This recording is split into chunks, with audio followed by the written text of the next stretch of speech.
What if you could weigh a single atom? That's exactly what a mass spectrometer does.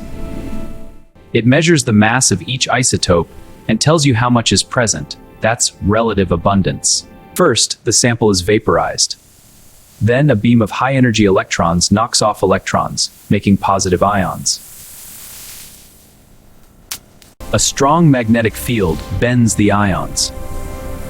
Lighter ones turn more, heavier ones go straighter.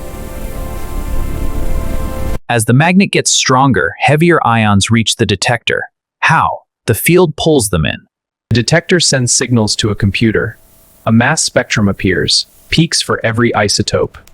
Vertical axis, relative abundance. Horizontal axis, mass-to-charge ratio, ME.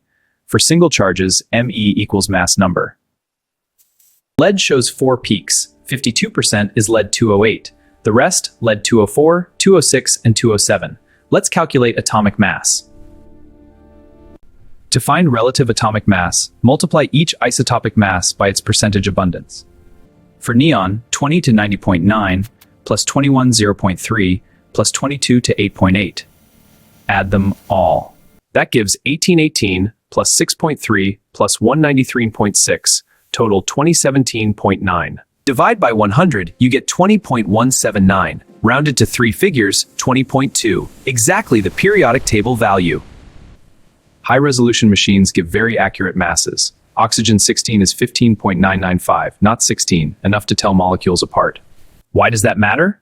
SO2 and S2 look identical on a low-res spectrum. High-res sees the truth. Mass spectrometry is the ultimate fingerprint for organic compounds. Match the spectrum, identify the molecule. How?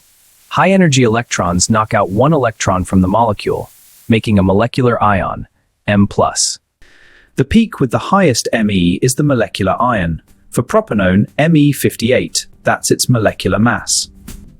3 carbons, 1 oxygen, 6 hydrogens, 36 plus 16 plus 6 equals 58. Perfect. But high energy doesn't stop there. It breaks covalent bonds. Fragments are produced. A methyl cation at Me15 and an acetyl cation at Me43, common fragments. Knowing fragments helps reverse engineer the molecule. Each peak tells a story of a broken bond. Most common break? A single CC bond. That's why Me15 and 43 appear so strongly. What if you see a set of unknown peaks?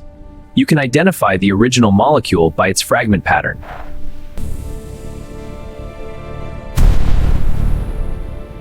That's why mass spectrometry is a detective's tool. Fragment ions are clues.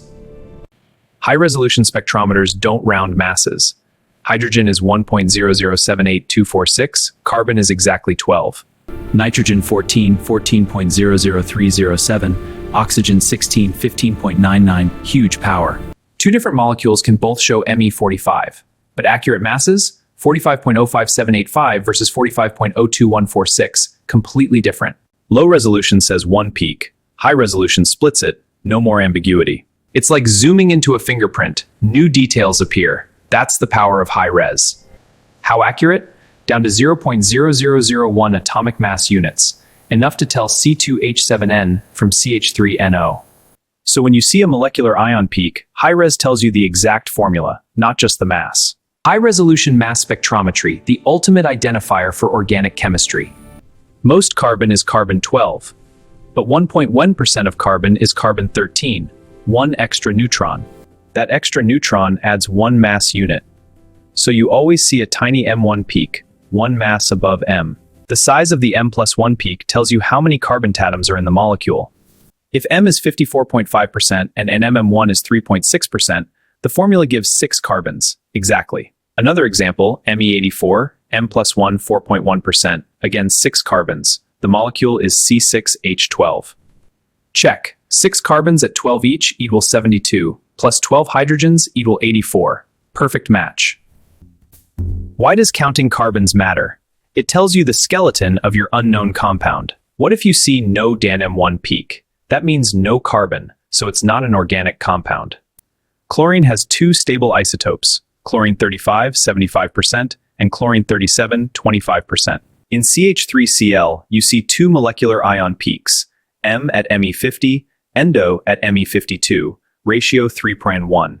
That's exactly the natural abundance. 3 out of 4 molecules contain chlorine-35.